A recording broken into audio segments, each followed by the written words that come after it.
Hey everybody, I'm Sierra, And I'm Ben. and welcome back to another episode of The Unsolved Couple, where every week Ben and I recap one of your original gateways into true crime. Unsolved Mysteries. I almost said Unsolved Mysteries for you that time. Whoopsie daisy. You're right, I didn't say gateway drug. I sometimes feel like using the term gateway drug is not, we don't support drugs on this podcast. It took you, 100 episodes to get to that point? I know. And now you changed it. I'll go back to the original gateway drugs. I don't care what you say. Original gateway drug into true crime. Drugs. Original gateway? I don't know.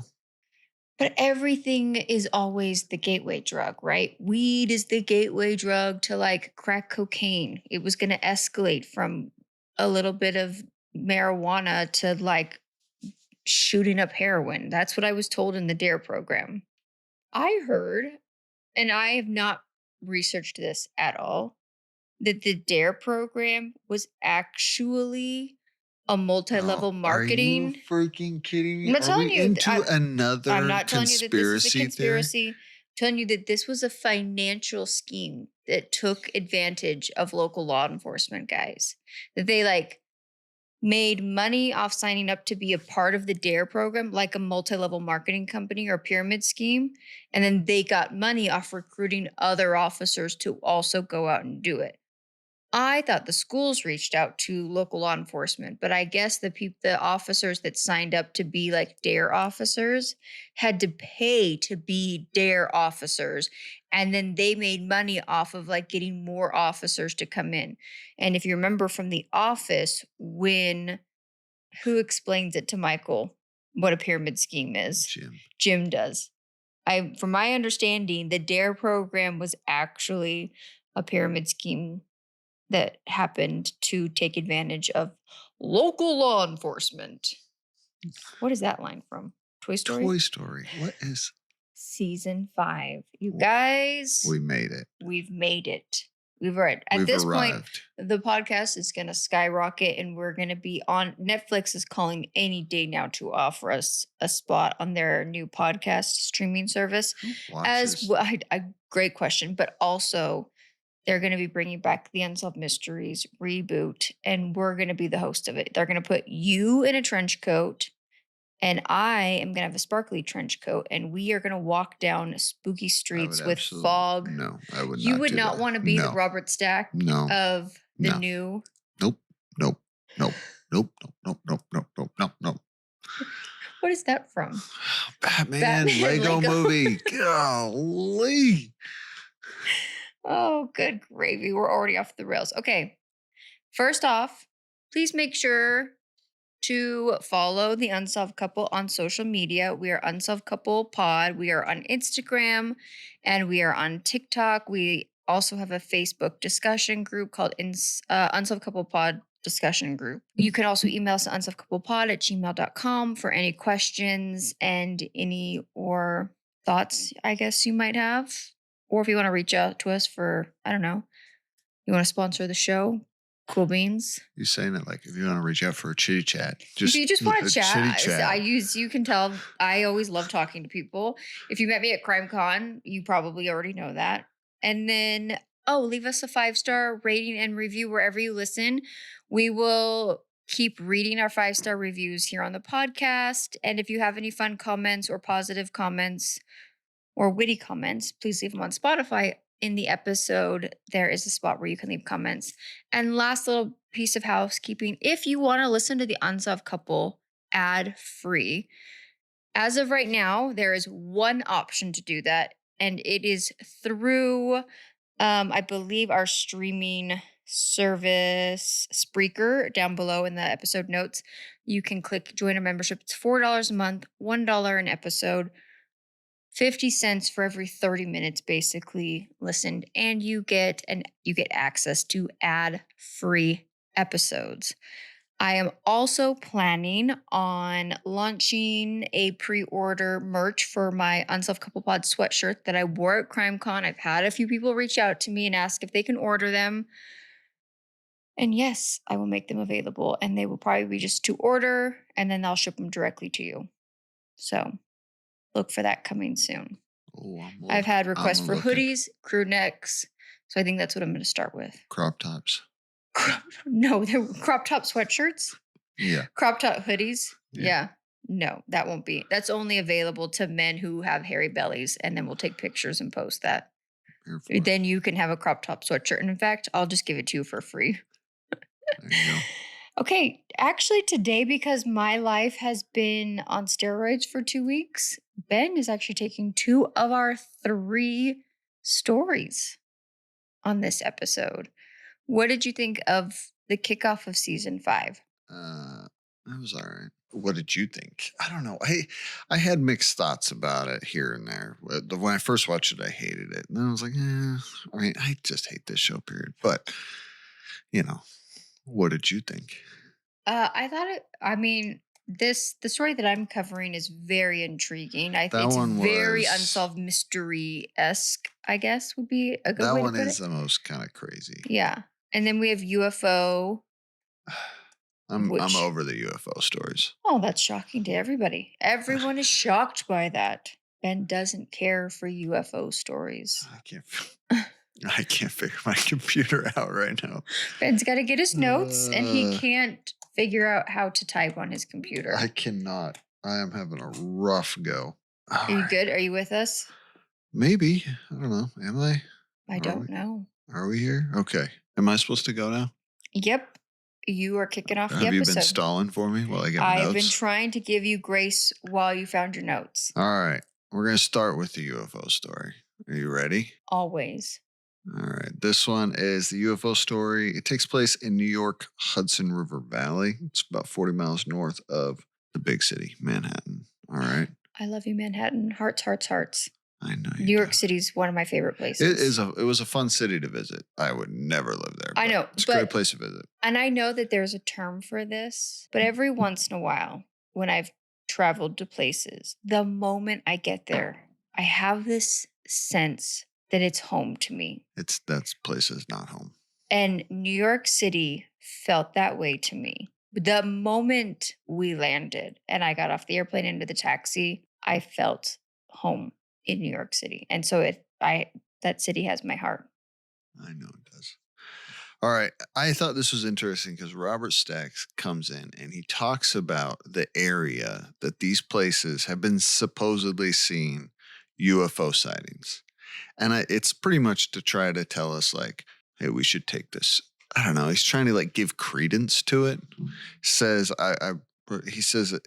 this is the Hudson River Valley is home to upscale professionals and retirees who tend to be well educated and cosmopolitan. Fancy. I know. But he's trying to say, like, listen, I guess maybe we should be a little offended by Robert Stack saying, listen, these only rich people tell the truth, because I would actually. He doesn't say it like that.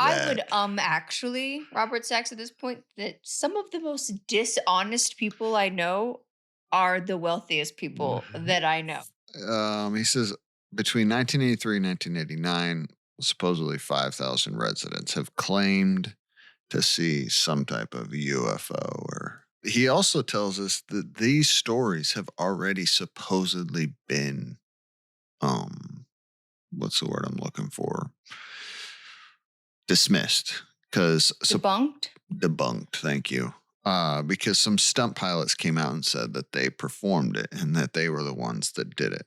But eyewitnesses believe these are not stunt pilots because of the stories. And then we get told the stories that tell, because what they think they saw is like, no way, those were planes and stunt pilots flying in tight formations. That's what they said it was. So we get the first guy that tells his story. His name is Dennis Sant. He's a local government official up there in the county. He says on March 17th, 1983, he was at his home in Brewster, and he goes outside in his front yard, and he said he saw a large object. It was very dark gray, metallic, almost girder type. I don't know what that means, but that's what he said. And he said the object was huge and it was very silent, but yet Was it very, very huge? I don't think that's the word That's he a said. callback, Ben. In the world of podcasting, when you reference something that we've already talked about in the past, remember your laughing fit? I don't remember that. Oh my gosh, you guys, I swear I do try to have a fun podcast and then I do things like callbacks. And Ben's like, okay, da da da da da. And you just mow right past me. I've listened to our podcast last couple weeks and I knock things over to you in the world of acting and improv. We call it the yes and to build something. And you just pause for a second and then go back to whatever you were saying. Maybe I'm not very. Don't you remember when you had the laughing fit from the lady that said it was very, very huge and you could not? What? I don't remember the story. It was about a UFO. Was it? Oh my gosh. Somebody save me. I do remember that. I remember me losing it. So then for you to reference very huge and not do a callback and I do it for you. And now I'm explaining the joke. So now it's not funny. Continue with your story. I thought it was hilarious. Okay. It had all different colored lights. And he said him and his son, they stand out there. They're looking at it. He had his daughters come out. They were freaked out by it. They go back inside. But he's like staring at it in his front yard. He follows it to the backyard. He gets a little weird about talking about it because he's like, all of a sudden he got super fearful of like, what might happen to him, of even maybe possibly being abducted. I'm like, all right. So he says this lasts 19 to 20 minutes. And that in that 19 and 20 minutes, it was a moment of self-reflection. I don't know if I saw a UFO, I don't know if it'd be a self-reflection, but hey, it was for him. I get it. You don't think that if you saw an otherworldly being or something insane coming from the sky, you wouldn't have a moment of reflection or a come to Jesus moment or a get right with God, whatever you want to call it? You wouldn't take a moment? If I'm staring something in the sky, I'm not thinking that's an alien ship. I'm thinking, what is going on? And I'm trying to come to a reasonable explanation of what that is. Okay. All right. And then it flew away. So slowly. All right.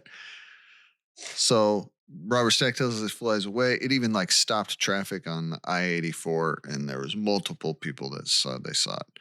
Then we get told on March 24th, 1983. So 5 days later, Officer Andy Sadoff. She's a 10-year veteran of the Newcastle Police Department, and she's out working traffic patrol. She's got the radar set up, and which back then, so my neighbor was a police officer, and back in I think I was a kid. What are you doing?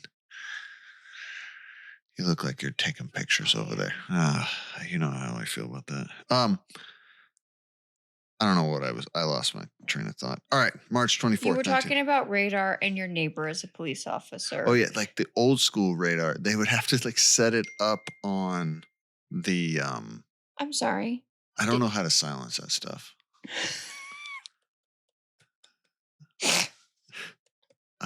Ben, your technology skills tonight. I am the worst at technology. I don't know. I don't Sorry, understand. We're trying to have a professional podcast, and Ben's phone is just going to ding anytime someone calls. It wasn't my phone. It was a computer. But it's attached to your phone. I know, but my phone is silenced. I understand that, but the computer's attached to it, so it's going to alert you anytime your phone has an alert. I don't like that.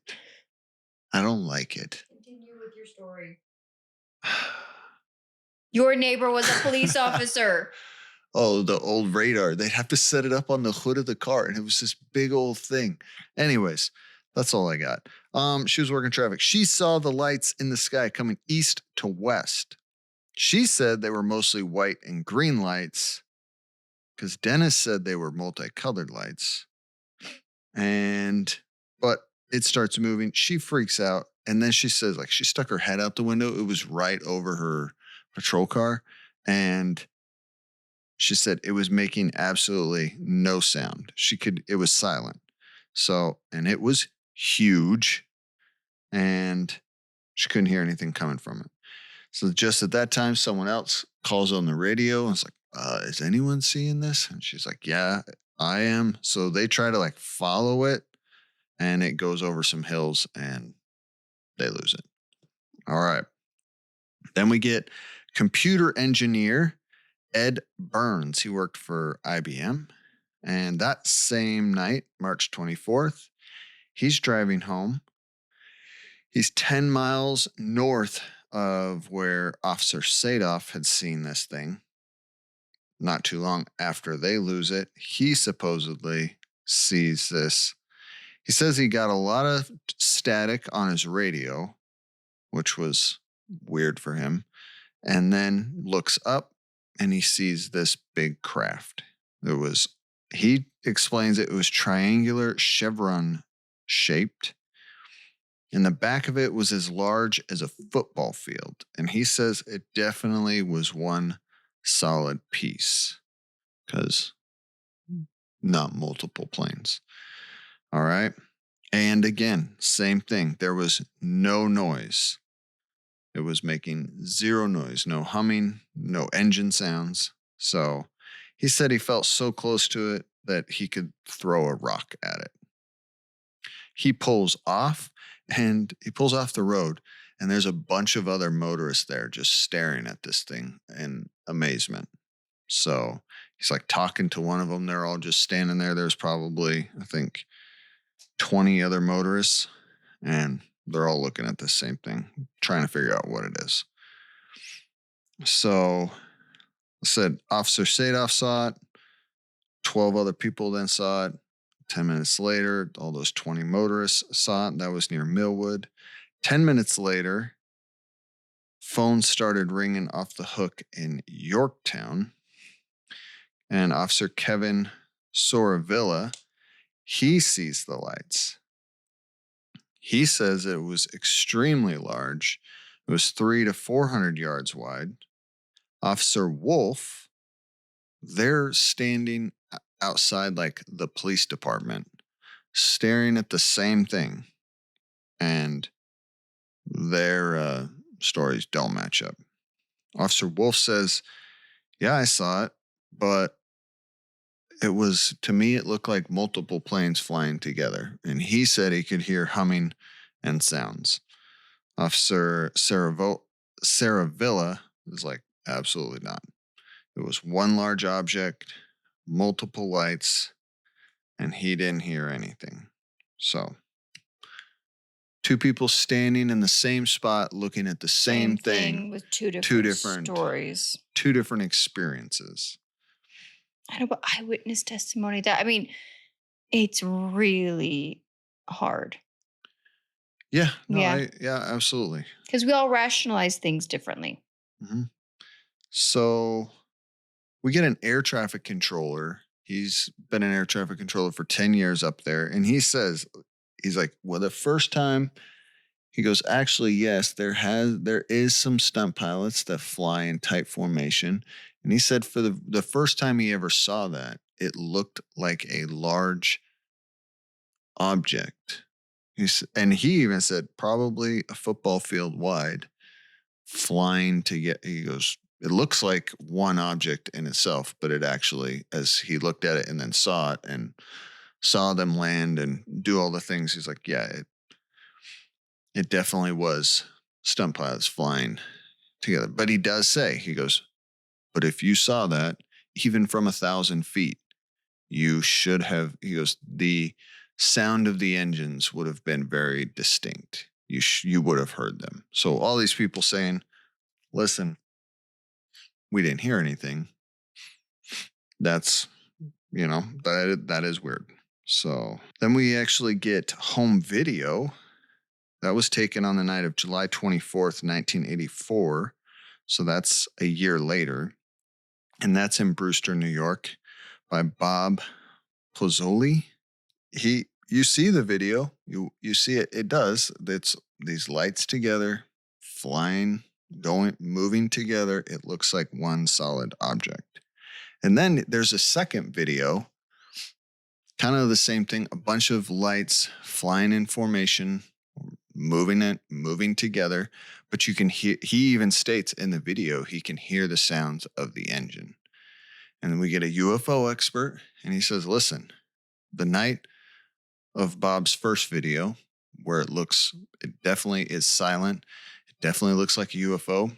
He goes, there was multiple reports that night of people seeing a UFO. But the second time where he took the video of what appeared to be planes where he could hear it, he goes, nobody reported UFOs, but they did report seeing planes. He goes, so people were able to distinguish between the two, supposedly. So is he trying to point out that there was two different events, or that people were getting things confused, No, or that he's it's trying to say- evidence that there is That's evidence. something different than an airplane? Yeah, Or he's different than a he's plane. saying, look at these two videos this same guy took. The first video, he sees something weird. There's no sound. It's moving all together. It looks like one object. And there's many other people that say they saw a UFO. This other video looks a lot like the same formation of lights. Yeah. And it's clear that you can hear plane noises. Nobody's reporting that they saw a UFO that night. He goes, so the point he's trying to say that, yes, these stunt pilots, they went out there, they flew tight formations, they tried to look like one piece, but people were still able to distinguish between the two different things. Okay. Yeah, so we get kind of everyone back. They pretty much say yes, absolutely. Like what I saw, I don't know exactly what I saw, but what I didn't see was planes, especially the IBM guy, Ed Burns. He swears by it. It's like, nope, I don't know exactly what I saw, but I tell you what I didn't see. I didn't see planes. So, okay, yeah. Robert Stack comes back. He says, listen, we tried to get these pilots to do a recreation during the day, and they wouldn't do it. And they wouldn't come on and speak and identify themselves. So these pilots wouldn't identify who they were and how they did it. So, does that make you think anything weird? No. No? I don't know. So that's kind of where Unsolved Mysteries leaves us. Okay. Any updates? No. Of course Nothing? not. No. I read several articles. Of course, like up there, they've like every town and area does. Mm-hmm. They capitalize on it. They use it as, and I'm here for it. Like if you can do something to bring your community together for fun. Yeah. Let's do it. Do it. Have a festival. Do in whatever Glide, you want. Oregon, they do a Bigfoot I'm festival. here for it. Yeah. Go for it. Anything that can bring neighbors together and just have a good time and put everything else aside, and we can just rally around a UFO story. I'll go to the festival. Even though you don't believe in it, you'll go to the festival. I would 100%. I've been to a UFO festival. So we did go to one. Yeah. I don't think, did we go intentionally, or did we kind of stumble into it that time we went? I think some friends invited us. We didn't even know what was going on. That's it. We went to a pizza place that we were going to check out. A pizza place, and it turns out we stumbled in. Was it in McMinnville? Yeah. That we literally showed up, and the town is not very big, and it was packed. There was like not a parking spot to be found. No, it was awesome. It was super fun. And it was chaos. So I read some articles. One police officer, supposedly in an article, they saw it. He could see it. He tried to follow it, and he did follow it and saw planes land. Okay. Another person said they interviewed some of these pilots. They wouldn't identify them. And they said they flew one night in tight formation, and then they started seeing these reports, and they thought it was funny. So then they attached different colored lights and rotating lights on their planes, and they started doing it regularly. They even said, I'm having a hard time believing this because I don't know the aircraft world, that they painted the bottom of their planes black so people couldn't tell.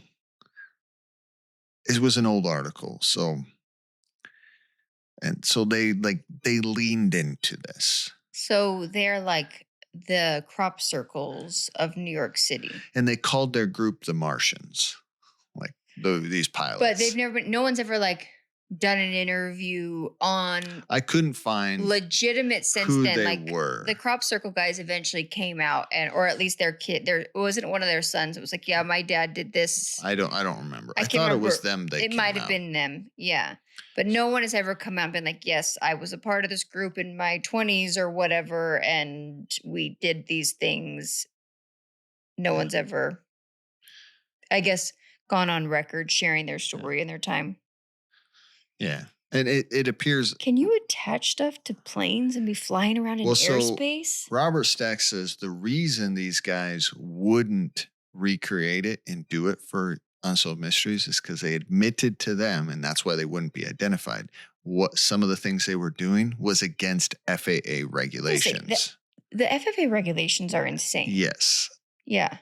Especially that close to New York City. Which is also weird. Like, why would you risk your pilot's license for that? But I don't know. That's a great question.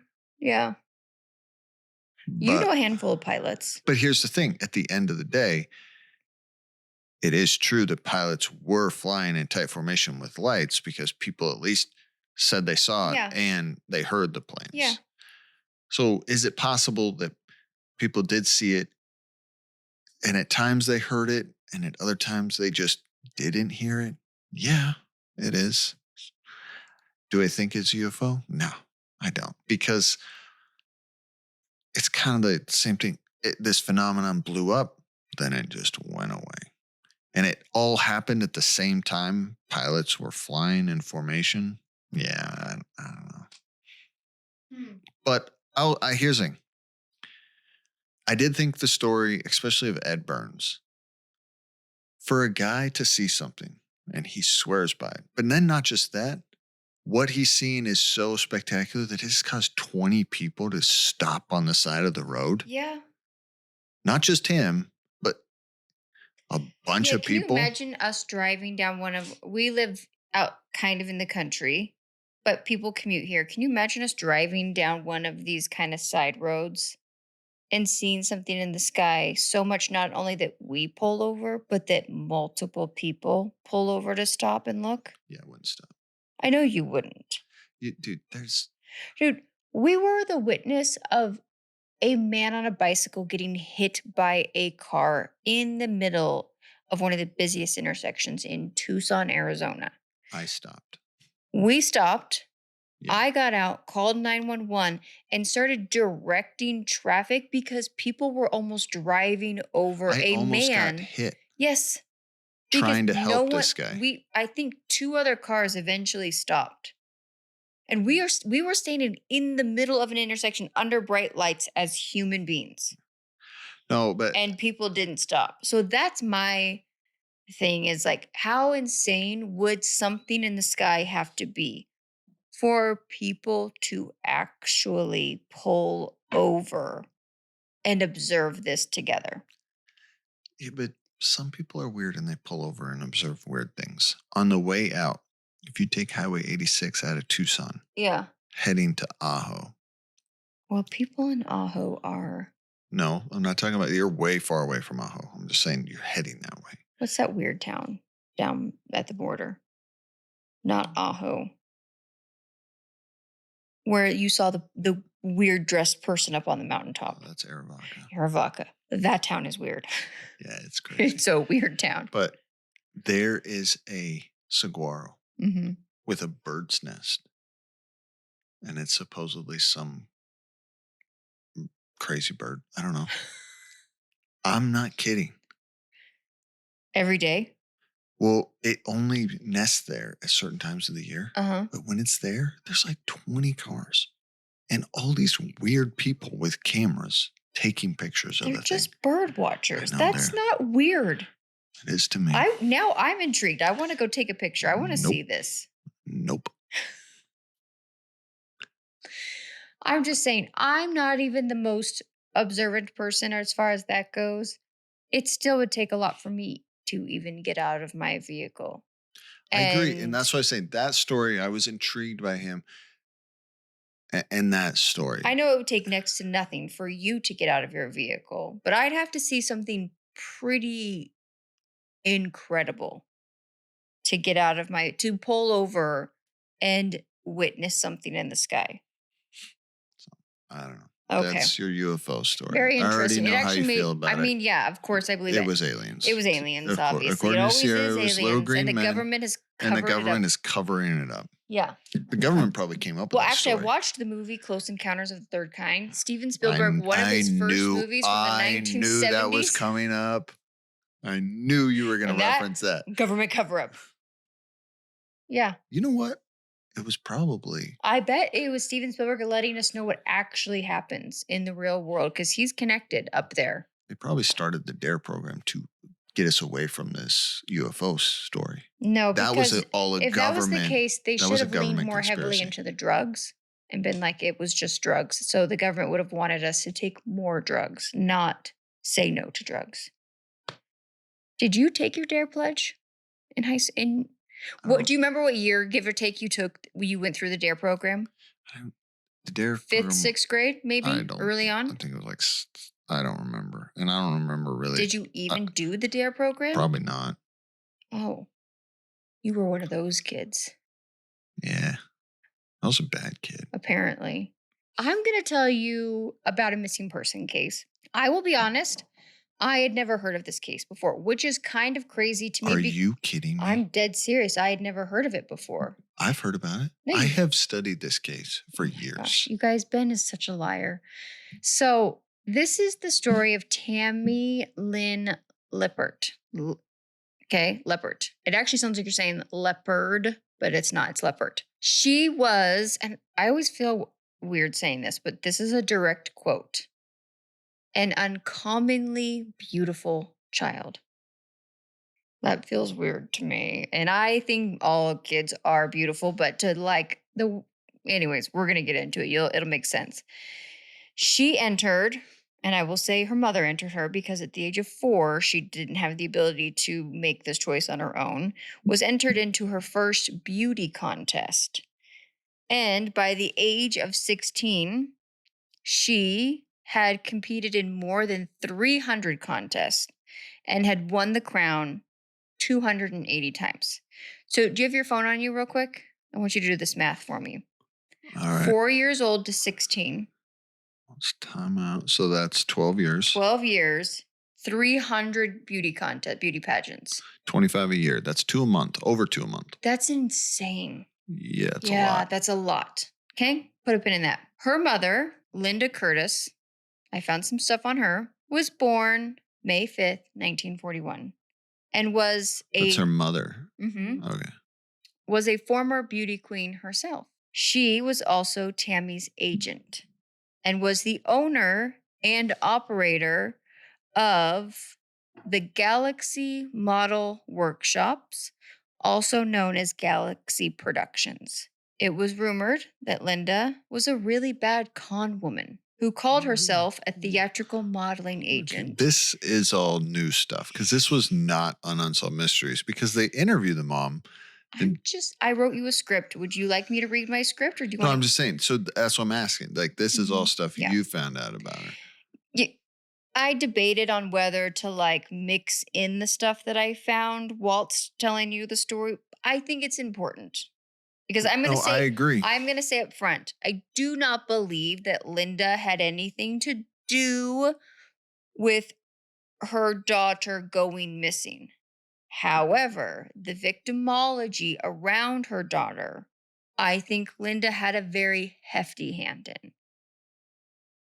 And I think put her daughter in some very dangerous situations. And we'll get more into that as we get into the story. But I also think it is important that we understand the people that she introduced, Linda had in Tammy's life by doing this. So she put her daughter into 300 beauty contests over 12 years. She owned and operated a quote unquote modeling workshop or theatrical agent. Turns out that she actually had quite a reputation for being a con woman and taking people's money and never actually producing anything for them. However, she was the one and only hand that guided and directed her daughter Tammy's career. Also, side note, and I put this in parentheses because I think it's important that you take this with what you can. I did find one report from a woman who said that she is Tammy's half sister. Her name is Debbie. That Linda was verbally abusive and highly physically abusive at times towards her own children, to the point where the second husband, I believe maybe Tammy's father or another child's biological father, fought for full custody so that Linda would not be in that child's life. Okay. That was side research. Take that with a grain of salt. It wasn't on Reddit, but it was on other forums. Okay. So then we are introduced to the other talking head in the show. His name is Wing Flanagan. Wild name. Win Flanagan? Wing. Wing. Wing. Wing Flanagan. That can't be his real name. I could not find, but I did also see one other report that he went by the name White Chocolate as well. No, he did. It said the report about him, which there's never been any sort of nothing around. From all accounts, he seems like a good person, never had a single connection to this other than he lived under the same roof as the Tammy who went missing. But it said Wing Flanagan, aka White Chocolate. So there you go. He was also one of Linda's clients, and even at 11 years old, for some reason, we get no more information on this, he moved into the house. Yeah, they just dropped that and don't explain it. Where that kid's parents are, I have no clue. We don't hear any more from that. So he and Tammy built a relationship like unto a brother and sister, because he was only 11. And at this time, she's like 17, I think, or 17, 18 years old. When she left the house, he said that he would kiss him on the cheek, leaving a lipstick mark. And at first, he was embarrassed, but eventually he wore it with pride, and it became a status symbol to him. In July of 1982, Tammy was cast in the teen film Spring Break.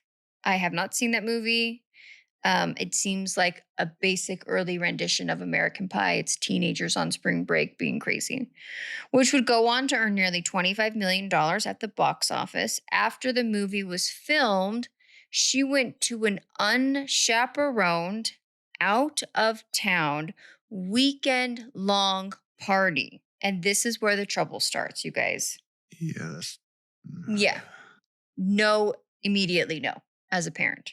So for some reason, and everyone agrees, everyone involved in Tammy's life agrees that when she came back from that weekend away, she came back a different person. So Wing would often ask her what was on her mind and if something was bothering her. She would eventually evade the question. She would usually evade the question and change the subject or say nothing was bothering her and try to laugh it off. Soon, Tammy's behavior began to take on paranoia overtones. One day, when Wing went to answer the phone, she told him to tell the caller that she was not there. The caller did indeed ask for her, and he told him that she was out. Linda witnessed this exchange and asked Tammy what was wrong, and Tammy said that she, quote, saw something awful, really bad, and that she was not supposed to see. However, she refused to talk about it further with Linda. She also asked Linda, quote, Mom, what would you say if I told you someone was trying to kill me? End quote. However, she refused to explain any more. Tammy also said that, quote, they would come after her if she talked about what she had seen. Linda tells us that she tried to figure out who they were, but Tammy would never say. Lynn began to see that Tammy started to steadily retreat into extreme isolation. Linda and Wing had no way of assessing which one of her fears were real and which ones were possibly paranoid delusion. On one occasion, Tammy called Wing over to the window and asked him to look out into the street and said, "Tell me what you see." The only thing he noticed is that the neighbor had purchased a new van. And she said, "Exactly." And he kind of missed the whole point of what she was trying to say and didn't really seem to catch on to the conversation. And she followed up that the van had mirrored windows and that they could see us, but we can't see them, and was convinced that people were spying on her. So, 2 weeks, give or take, after this moment and of virtual seclusion, like she was refusing to leave the house, anything. Tammy was offered a Is small. anyone asking the question, hey, what happened? Ben, I have so many questions. I wrote down a quote Okay. from. Do you want to read it to us? No, because it's going to be later in the story. Story. And I would do from what a story her mom tells. Mm-hmm. I have so many questions about it. Anyways. So I also wanted to know during this part, I get that teenage girls can sometimes be catty and snarky and jealous. And she was in a movie and was a beauty queen and was, according to everyone involved in her life, uncommonly beautiful. But did she not have any like girlfriends? How could this girl be this age and not have any social life? I don't know. But the problem, I don't know. The only people So interviewed are her mother and this like 11-year-old boy that was weirdly living in the house with her. Did she not have a single friend? Well, they interview her best friend later on. He tells a story. A man claiming to be her best friend. Yes. Yeah. But there's so much. It was so weird to me because they talk about how she comes back and she's acting all weird. Mm-hmm. And the way they tell it, they're just like, no, okay, she's just different. I'm like, what? She's just acting weird. Yeah. If your child who's doing 2 to 3 beauty contests a month is sitting in her room for 2 weeks in darkness. Yeah. Shouldn't you be concerned? Yeah. Like, really concerned? Yes. I understand. Why was no one... Did this girl not talk to anybody? Did no one ask her what was going on? Did no one try to do anything? But they're acting like, oh, okay. Well, I don't know. She was a little different. I really struggle because, again, I think the mother is a villain in some ways. In fact, I will say it pretty boldly that I think she was not a good person. I don't think she had anything to do with her daughter disappearing necessarily, directly involvement in it, but she was not a good person. She was manipulating and she was using her daughter as a cash cow. Her daughter was making like 20 to 30 grand a year, which at that time is a lot of money. Early 80s. Mm-hmm. Yeah, I mean, that's... And the mom didn't have a job, even though she quote unquote owned this business. And I think that was like her only client that was making money.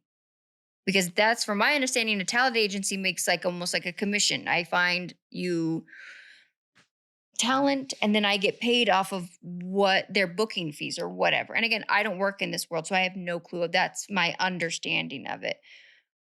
She was supporting her family's lifestyle. She was paying for the house. She was paying for her mom to live her life.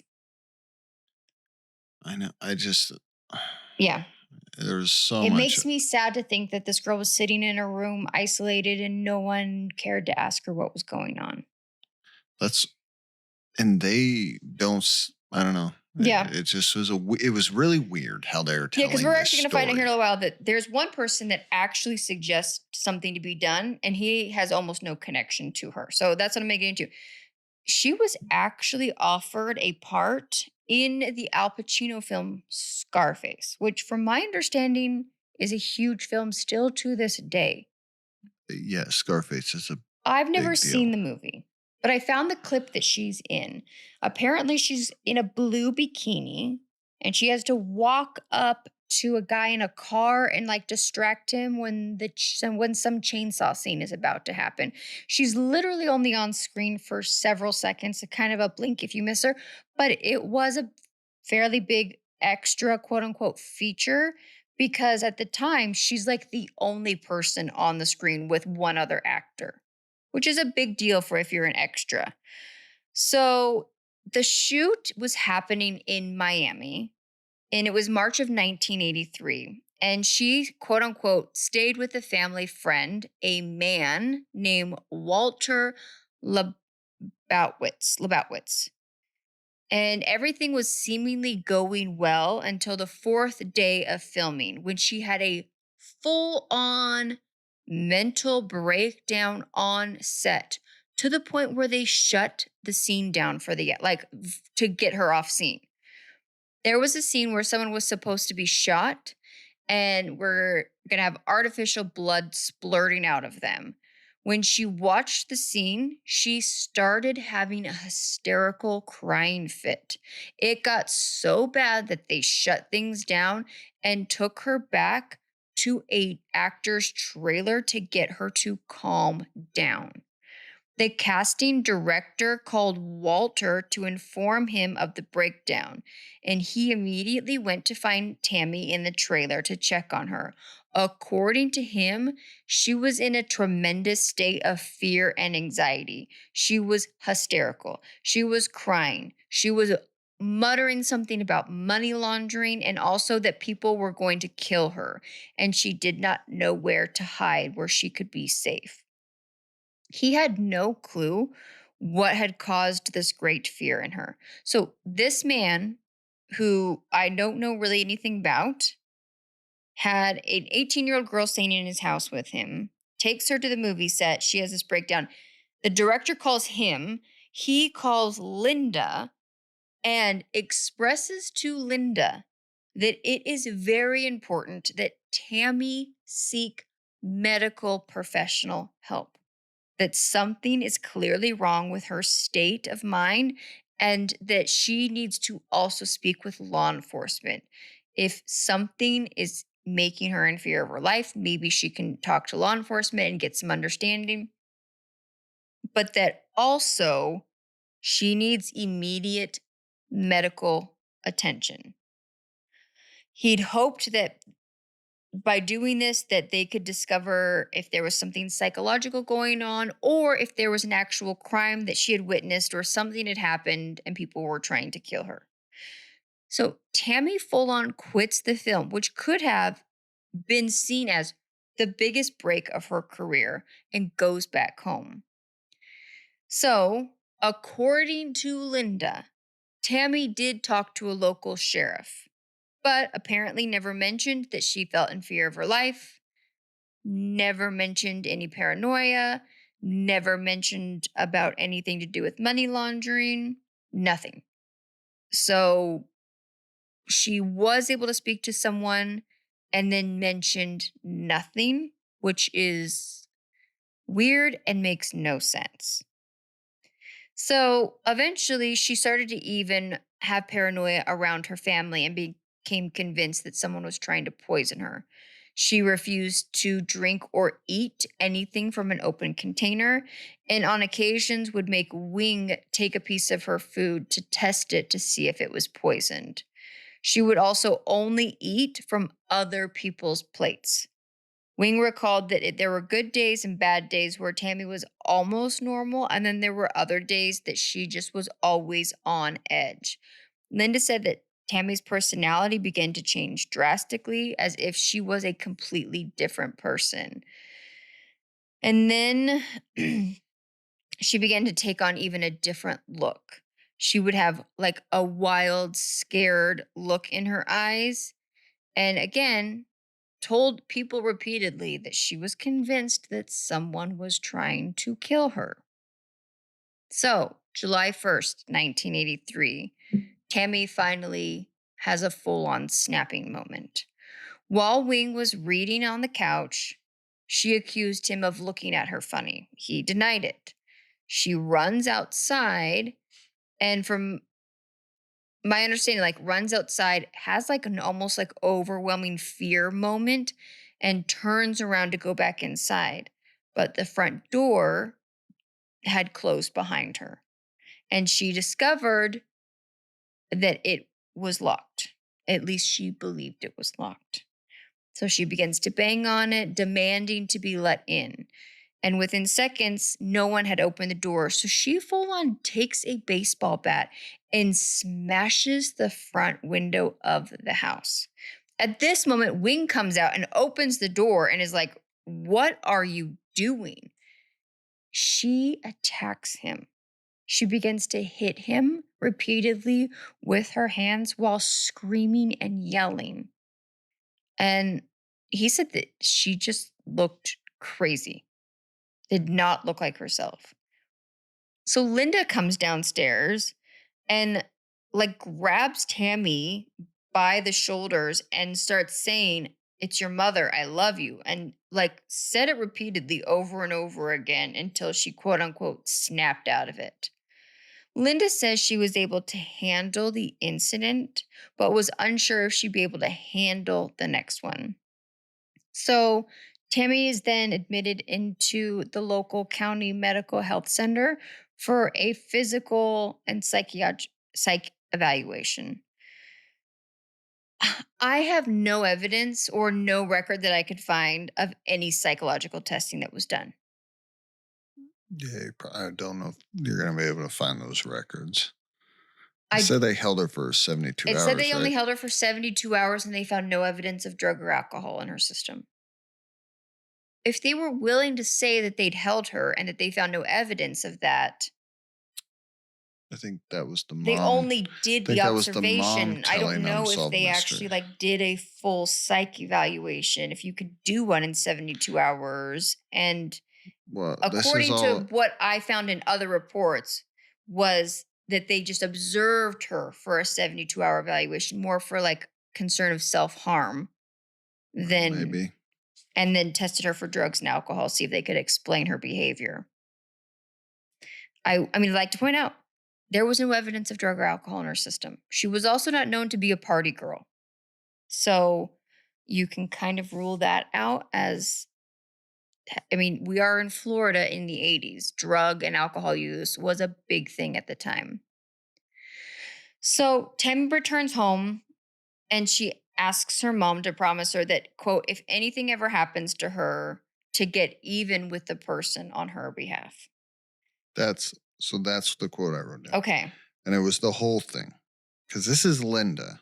Yeah, Linda is telling us the story. Okay, tell us the quote. She's telling us the story of taking her there and then bringing her home. And Linda says, and I quote her, I wrote this word for word.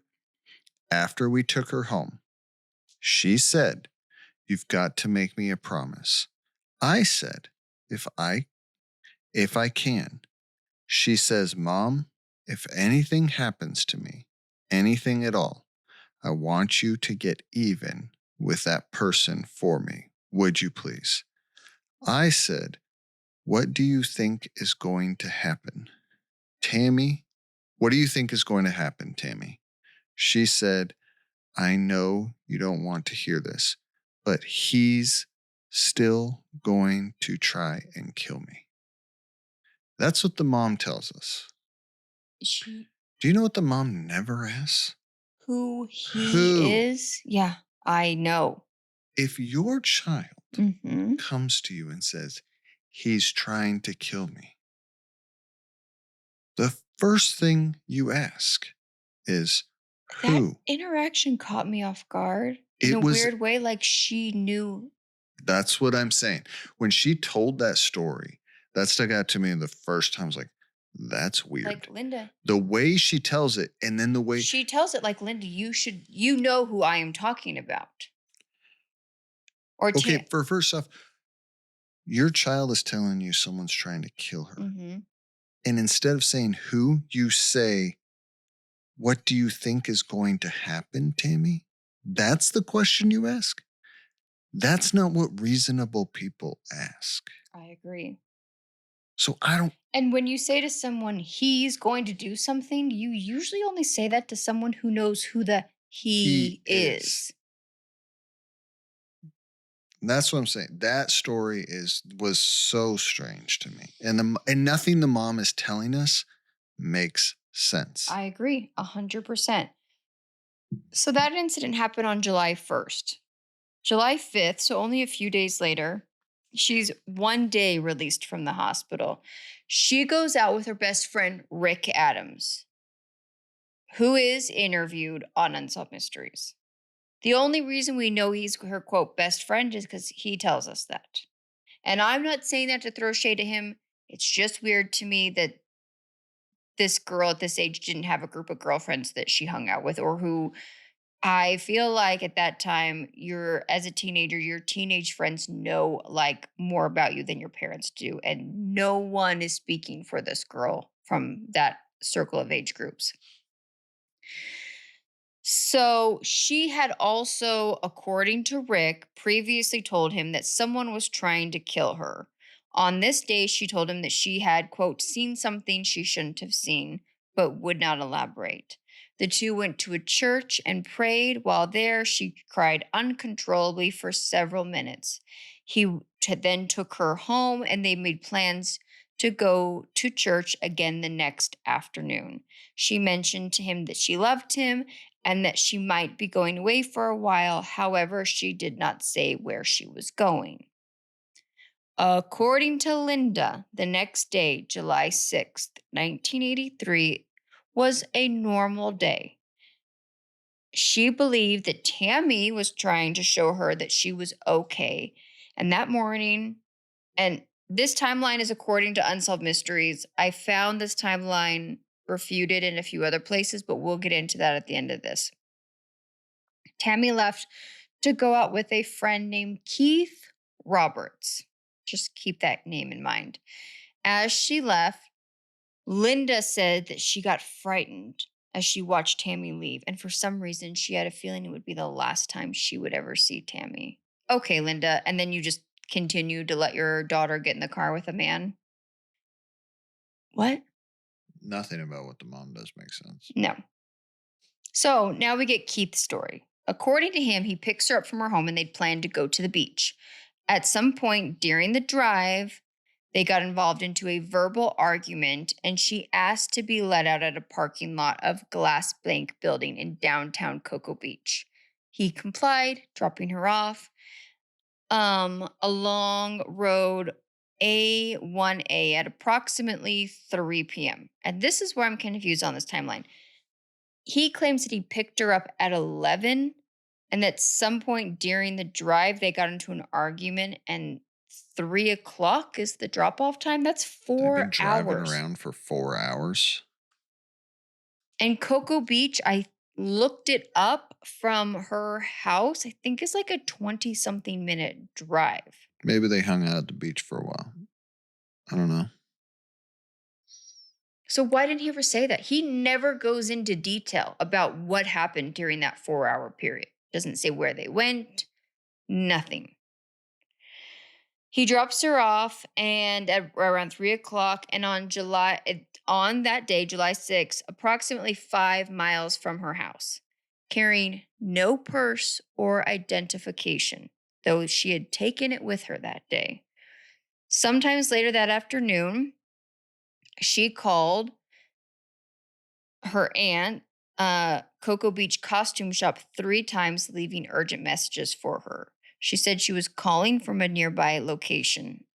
Unfortunately, her aunt was out of town at the time, and she also called a friend who was unable to answer. After that, Tammy was never heard or seen from again. I do have a couple of notes on these phone calls. Technically, none of these phone calls were ever verified that they happened. Tammy's aunt was out of town and claims that she had a couple of like voice messages from her, but they were never recorded, saved, or submitted for anything. And I find it hard to believe that an aunt comes in from out of town, finds out that her niece is missing, and says, "Oh, well, she left me a voicemail." And back then, your voicemails would have been recorded on a tape recorder. Yeah. Why was that tape recorder not transcript, saved, nothing? There's zero record that this phone call. I'm not saying that the phone calls didn't happen.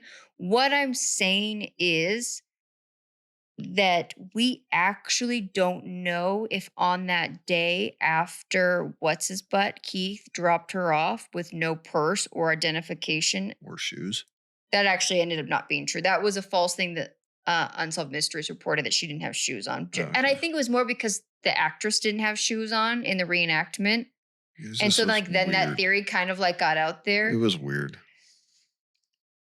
Again, her body's never been found. We don't know, I guess, if she didn't have shoes on or not. So all I'm saying is that we have a man saying that he got into an argument with a woman and then abandoned her with no form of ID or money on the side of the road, and that the only reason he's not really considered a suspect is because she supposedly made a phone call and left a voicemail on her aunt's answering machine. And I can't find a single verified source that was ever checked. Sounds like he should be a suspect. There we go. So, police questions Tammy's friends, and they said that they felt strongly that she was having problems at home and that it's possible that she left voluntarily, which sadly actually ended up interfering with the police investigation because she was 18. 18-year-olds are allowed to leave on their own if they want to. Yeah. So, one friend said that Tammy and Linda often got into arguments about her career. Once she allegedly told her friend, "Man, when I turn 18, I am out of here." However, Linda believes that her daughter would have never left voluntarily, and that she does admit that they got into some arguments, but none of them were ever serious. And she notes that Tammy was getting ready to go to California for 3 months, which would have put her out of her family home anyways. She was reportedly excited about going out to California. Linda finds no reason for her to have run away. Police, however, claim that they received 2 phone calls following her disappearance from a female who said that Tammy was alive and going to school to become a nurse. Linda said that that wouldn't make any sense, as Tammy was deathly afraid of blood. Wing believes that Tammy saw something that she wasn't supposed to. He also believes that she knew something she might have not supposed to, and obviously that she was very frightened of someone. He wishes that he had asked her about her fears instead of saying it was all in her head. I also wonder where he got that idea from. He was also a kid. Yeah, and that's my point, is that kids get those ideas from Yeah. adults. And I have a feeling that if he was concerned about it, like most 11-year-olds would be, he was probably told that she was making things up or making up stories by whatever other adult was living in the house. He feels guilty because he wonders that if she would still be here today if he had taken her more seriously. Again, which makes me feel like he also recognized that the other adult in the house, or the only adult in the house, was not taking it seriously either. If he feels that sense of responsibility that 11 he didn't take it serious enough. So, what could a 17-year-old girl have seen to make her fear for her life? During the breakdown on the Scarface, Tammy had mentioned money laundering, but according to officials within the U.S. Customs Service, dozens of money laundering schemes were going on in Florida and were under investigation at the time. So maybe that's coincidence. There's always money laundering Yeah, cases going on. exactly. Is it possible that Tammy is a victim of foul play, has amnesia? So Linda wants to believe that everything she told her and wanted to help her. She wishes she could go back and actually believe her daughter, and from the beginning actually try to find her daughter help. Um, but now she just wants to find her. And that's kind of where Unsolved Mystery leaves us. All right. Update. Okay. Here's a few updated facts. Several sources from the show have incorrectly stated that Tammy was barefoot when she disappeared. That's never been verified. So, Keith initially agreed to be interviewed for the show Unsolved Mysteries, but once he saw the line of questioning that was going to be asked during the interview, he declined to appear. Shocking. Mm-hmm. Okay, here's your update. Unsolved.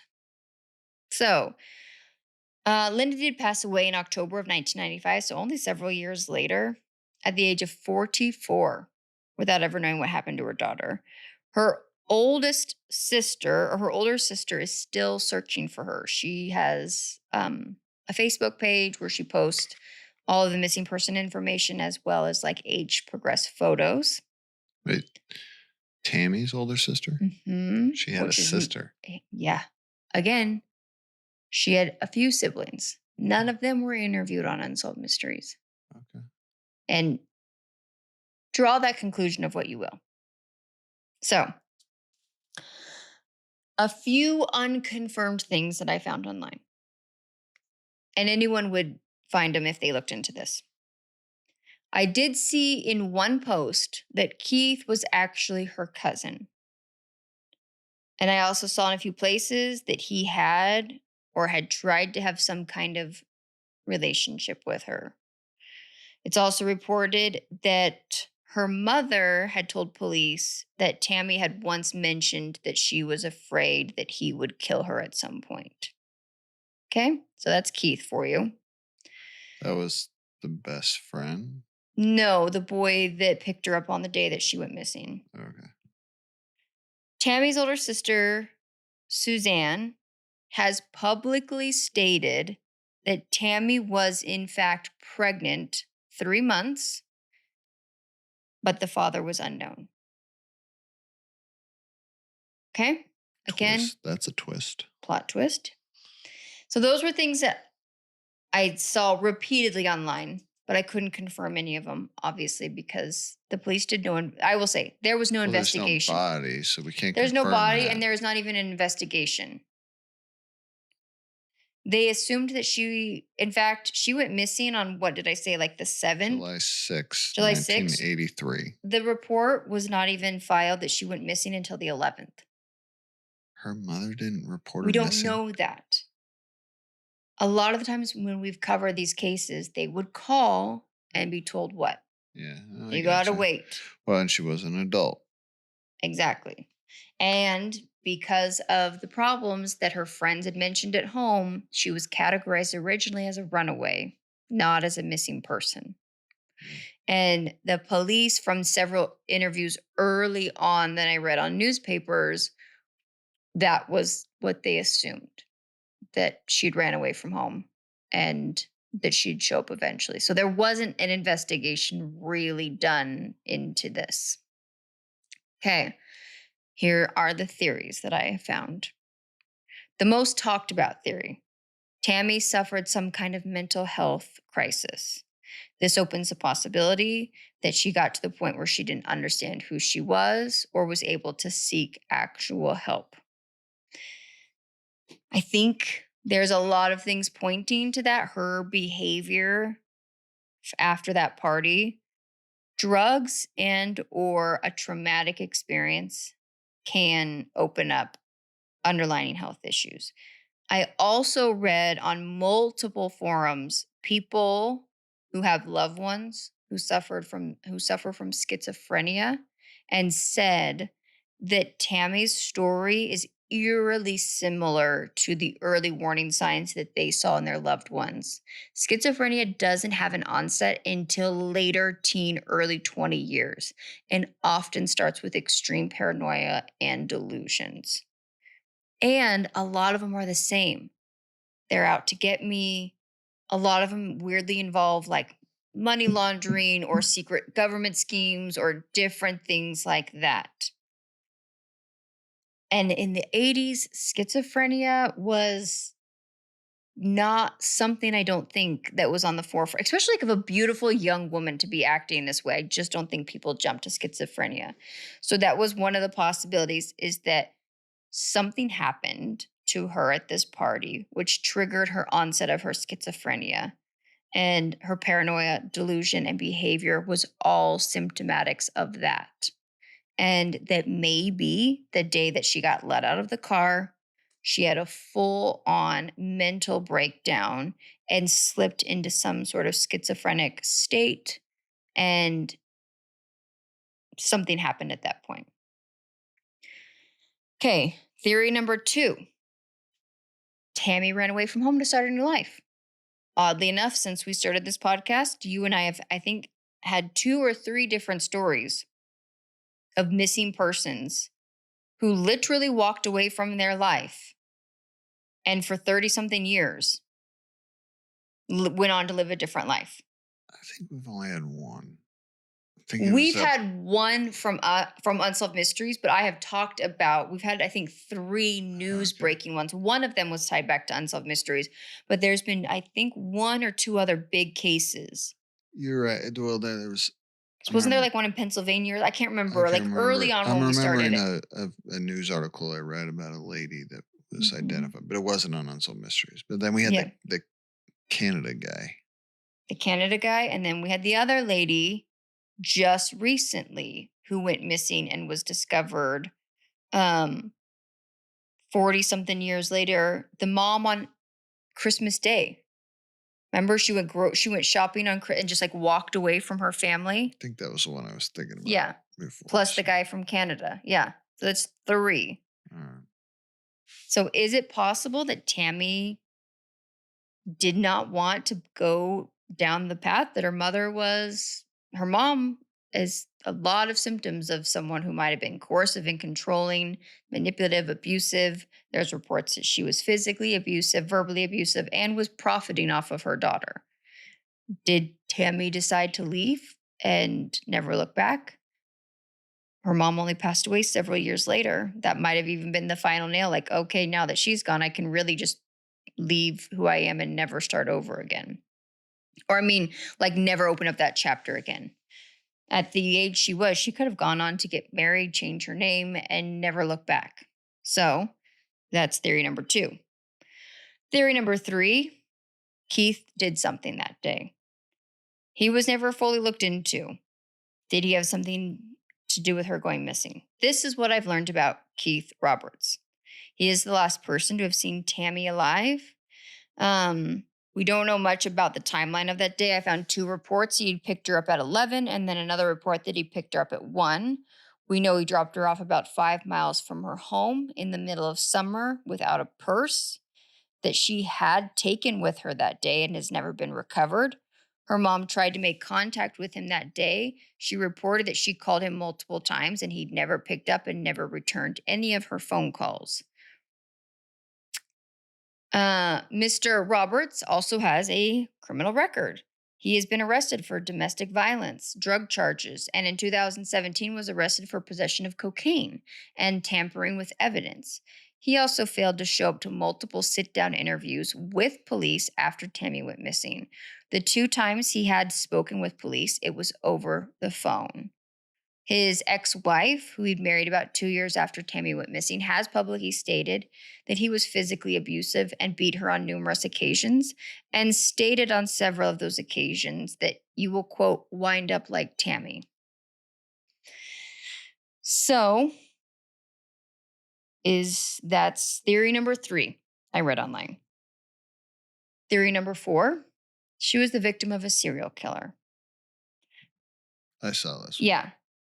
So, could she have been one of the victims of Christopher Wilder? He was living in the area and his MO was to find pretty young girls and offer them free photo shoots and modeling opportunities. There was also rumor that he might have been in the same circle as her mom's agency and kind of come around there a few times trying to scout up young girls. Law enforcement was never able to link Wilder to Tammy's disappearance. It should be noted that his killing spree technically didn't start till about a year after she went missing, but location and time are somewhat close. Another serial killer linked to this. That's the time when they knew. Yeah, and that's fair point. Another serial killer linked to this case is John Kirchley, aka the vampire rapist, which is disgusting. He'd been linked to victims as far back as 1977 and was in the same county as Tammy. So, those are the main theories that I found online about this case. But we don't have any answers. Nope. Unsolved still. And her remains have never been found. Yes. Crazy. Yeah. Do you have any? No, I didn't look into a ton. Like I said, the whole story was weird. It was intriguing. The mom. I think she's a villain in different ways. I don't think she had anything to do with it. Yeah, I think she put her daughter in some very terrible spots, ignored her daughter's warning signs, chose to not get her daughter any sort of help because she saw her daughter as a cash cow and as an object, and to vicariously live through her daughter's life. She didn't. I don't want to. Yeah, I don't know. But I mean, it's strange to me that the last person that we know saw her alive has not. It does not appear he has been dug into. No, not at all. And scrutinized. Car was never searched. She never sat down for a formal interview. Nothing. So obviously, that's where it all should have started. And because it didn't even start there, that's why you have 6 theories. Yeah. And yeah, I mean, I don't know. I could come up with any theory. There's speculation that she was pregnant with his child and she told him that day and he was like, I don't think so. Yeah. Possible. But that's all we have right now is speculation. We can just. Yeah. I tend to put my weight into 2 categories. Clearly something happened at that party. That weekend long unchaperoned party.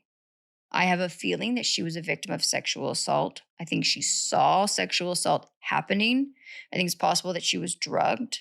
And I think it is very possible that she was suffering from schizophrenia undiagnosed.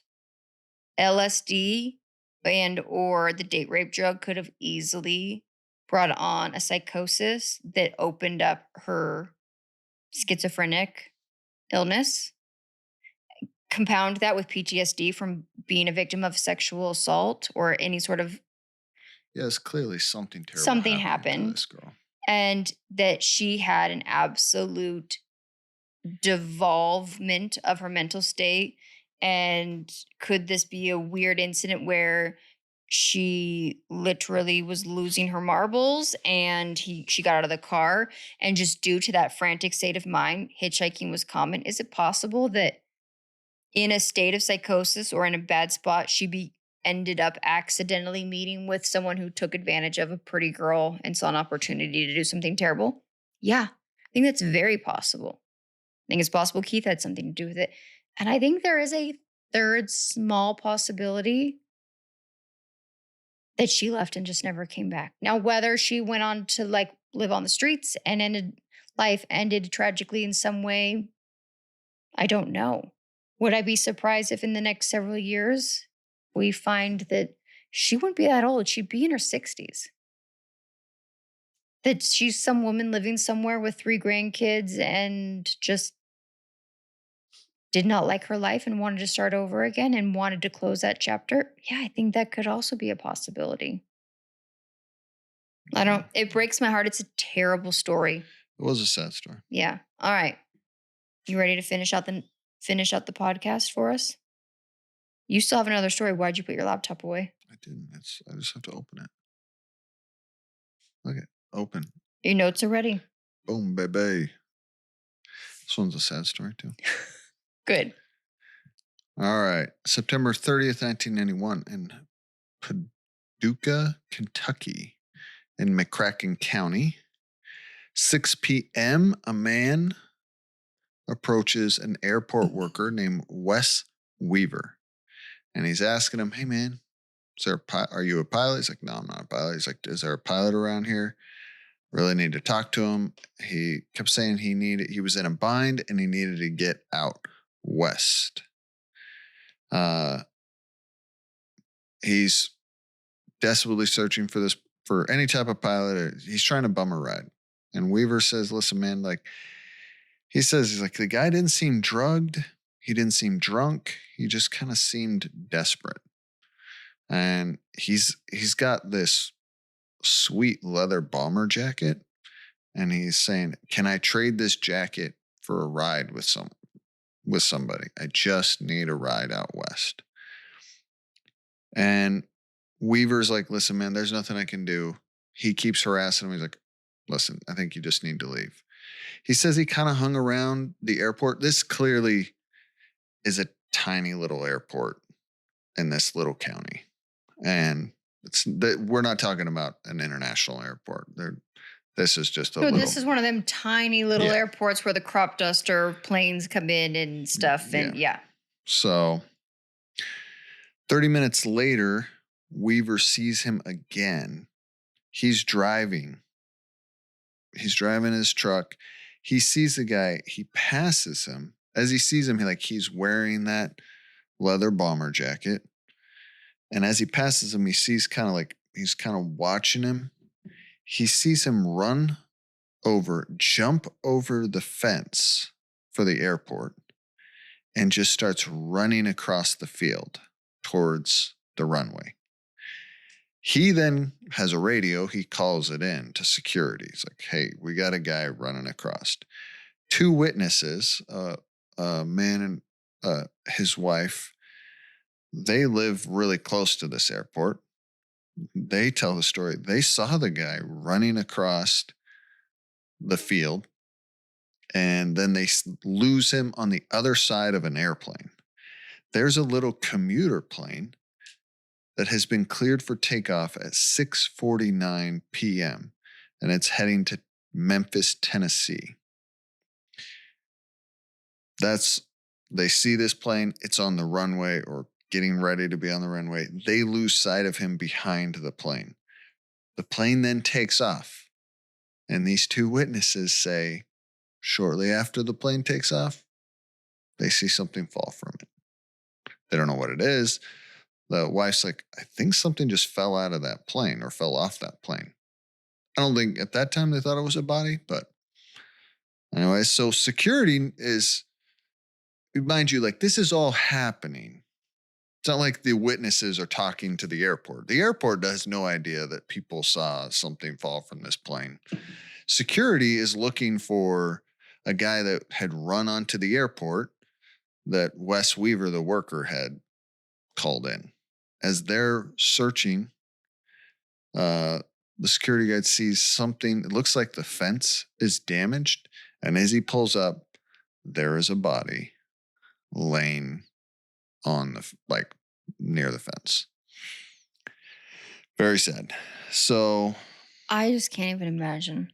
So the body has no ID on the body or around it. So medical examiner comes in. He says the hands appeared to be manicured and well groomed. There was no traces of drugs or alcohol in his system. He was well tanned, no tan lines. He's saying, listen, this is I'm just finding all this stuff is just strange to him. He says his pubic hair seemed to be shaved in a swimmer type or dancer type way. He was cleaned and groomed in some way. Yes. And he was obviously meticulous about his personal hygiene and grooming habits, which is not something we see with people that might be suffering from a mental or psychotic episode. Because he then says, just the prior week, they had a chip and dancer type of thing come through the town. Oh. So he's like, was it one of those dancers? Did they stick around? Is this one of them? He goes with them. Chippendale dancer, how funny. Plus on top of, so it wasn't one of them. It was one of them, okay. Plus in the jacket, there was a set of swimming goggles. So okay, maybe he's a swimmer. Yeah. Right? They can't find any results with that. The jacket is there's something sewn in the collar, and it says Lieutenant L.F. Price, United States Air Force. They check with the military, and there's no records of any person with that. So the police even say, he's like, listen, this guy only had 90 seconds to 2 minutes to climb a 7.5-foot fence, run 800 feet across terrain, which there was a ditch there, and get on that aircraft before it took off. That's how fast this all went down. So he had to have been in good shape. And once that aircraft took off, it was going 190 miles per hour. There's no way he was going to be. They think he tried to grab onto the wing, hold on, and that. So the police and the town are just trying to find out, who is this guy and why did he try to jump on this plane? Onto an airplane? What was so desperate that he had to, he felt he needed to get onto this plane? So that's where Unsolved Mystery leaves us. It was actually a real quick story. Okay. Are you ready for your update? Yeah, what is it? Solved. Okay. 8 years later, the man, June 9th, 1999, they identified him as 28-year-old Brian Duker. Let me just say, I don't know how to, let me tell how this all came about. The coroner who was interviewed during there, he said, I read an article, great man. He said this case bothered him for years. Every year, he went and laid a wreath at this man's grave. The town didn't know who he was, and they held a funeral where people showed up. So I said, McCracken County, Kentucky, you're good people. It's good people, yeah. And one year, a news person like, hey, they did an article on this coroner who laid a wreath at this man's grave. The stepmom happened upon it on the internet and said, that might be my stepson who went missing in 1991. They got his fingerprints and they were able to rule that it was him. He was from Cincinnati, Ohio. He was a marathon runner. He was still a long ways from home. But this, I didn't want to say it earlier. When he was 22, he was diagnosed with paranoid schizophrenia. And they found notes in his apartment that he wanted to go out west to go rock climbing, and they thought he hitchhiked, ended up in Kentucky, had an episode, had to get west. And it was life or death in his mind because, And that's what happened. Man, schizophrenia is so terrifying to me. Yeah. But he was in good shape. He was a marathon runner. And I saw a picture of him in one of his runs. It was just very. Yeah. Oh, that breaks my heart. So just a tragedy. Yeah, that is tragedy. But I tried to tell, good for that coroner. And he went on to do other things in the county. I can't remember. He did something. Good for the town, man. I guess the stepmom, once he was identified, the stepmom's like, you know what? No. You guys took care of him. You buried him. This is his resting place. He can stay there. And she let him stay buried there. Well, the silver lining is, I think sometimes in a lot of these stories, we talk about the worst moments of people's lives and the worst kind of people, obviously. And I think it's good to be reminded that there are actually a lot of really good people in the world who do the right thing. This was a stranger to these people. He had no ties. He didn't do anything. And anything, he just created a crazy story for this town. Yeah. And this town's like, you know what? Let's do something nice for him. I'm here for it. And for this coroner, he said it was the one story, he said it bothered him. I'm sure it did. Ever since it came onto his table. So he's like, just stuck with it. Yeah. So Okay. That's all I got. Well, guys, that's season 5, episode 1 of Unsolved Mysteries. And I won't read any 5-star ratings or reviews today because we've already gone over. I took way too long. That story that I told was hard to tell and went on for far too long. So they told it in weird ways too. They did tell it in weird ways, but I think a lot of it was really important. And I found a lot of stuff since Unsolved Mysteries came out, and because she was a pretty blonde girl, it got a lot of attention locally there, and there was a lot of research to be done. Not a lot of stuff has come out in the last couple of years about that case, but I thought it's interesting because it's one of those cases that still could she could be identified at some point now with all this genealogy testing and stuff that we have. I mean, there's hundreds of unnamed Jane Does in the system. So, okay. Benjamin, are you ready for your silly question? I'm ready. Okay. Let's see. I'm going to look through these. Have you ever made a prank phone call? Yes. Okay. I don't remember it very well. Do you remember at least the gist of it that you can tell us? I think we were kids. I was in middle school. I don't think you can do prank calls anymore. I'm saying I think we did like the stupid one. Like, is your refrigerator running? We would just pick numbers out of the phone book. I do miss those days. Well, you better go catch it. You better go catch it. Yeah. Yeah. I think. Did you ever do the announcement over like Walmart's intercom or something where you go up and ask for someone with a stupid name? I don't remember doing that. Yeah. Maybe I might have done that with my friends in high school. Our son asked me the other day, if you could be a teenager in like any decade, what would you be? And he asked me this because you guys are watching the Stranger Things again. And so I think my kids think like that the 80s is like the golden age. And I'm sure the 80s was a great time to be a teenager. 80s and 90s were good. But I told him, I was like, dude, there was something about the late 90s, early 2000s where we had access to some technology. So we still got to like have CDs and listen to, like, have music with us and do a lot of stuff.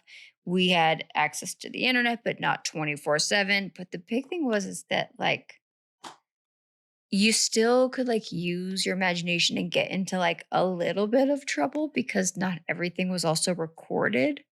So we got to have a little bit of fun that way. That cell phones. Oh, and yeah. You couldn't record. No.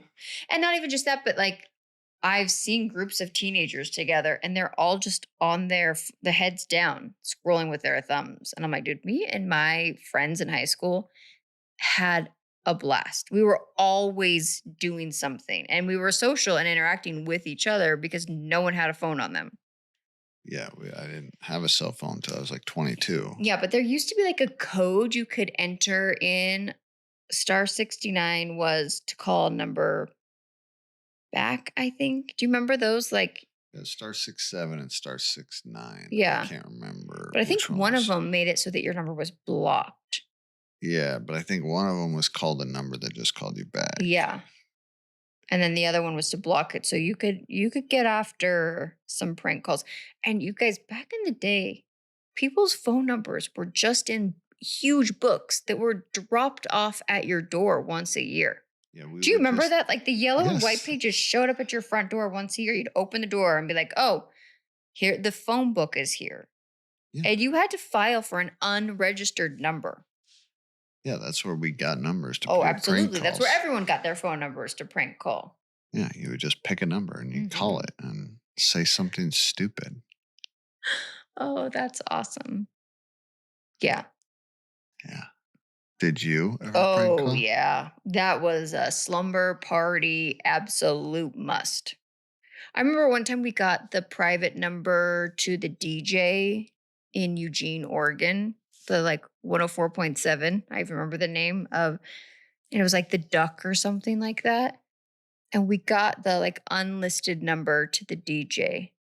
And so we started prank calling him on like a Thursday or a Friday. and we were relentless. And I can't even remember what we were going on about, but we called that man probably 40 or 50 times over the course of several days, harassing him about something to the point where he was losing his mind. That's a good one. Yeah. But I mean, we prank called all kinds. We prank called stores and pretended that we were going to come pick up something like heavy or ridiculous. But back then, like, you didn't have to necessarily have a credit card when you would do that. So we would call places and tell them like that we were planning on coming by and picking up a refrigerator, but we wanted it at the front of the store. So when we got there, it was ready to go. Knowing that whatever Fred Meyers or whatever we were going to call was going to have to load that up and take it out to the front. Terrible. Me and my friends were but like, I love pranks. There are things that I've done that I probably can't even talk about on this podcast that made the local news at times. So yeah, prank calls was for sure an early game that we played. Yeah. Calling and hanging up over and over and over again, calling and breathing on people's phones, calling and farting into a phone. I mean, we have done it all. Yeah. Calling and saying the refrigerator, like all of those things. Yeah. And now you can't do that anymore. This is what I'm talking about. Like, kids can't get into stupid trouble anymore because the internet and cell phones have ruined everything. Everything. Yeah. All right, guys. Well, if you have a fun prank phone call story, please send it in via email or via our social media, and I will share it with everyone so we can reminisce about the good old days before everyone could find out who our number is. And make sure to join us again here next week when Ben and I break down another episode of Unsolved Mysteries. Bye.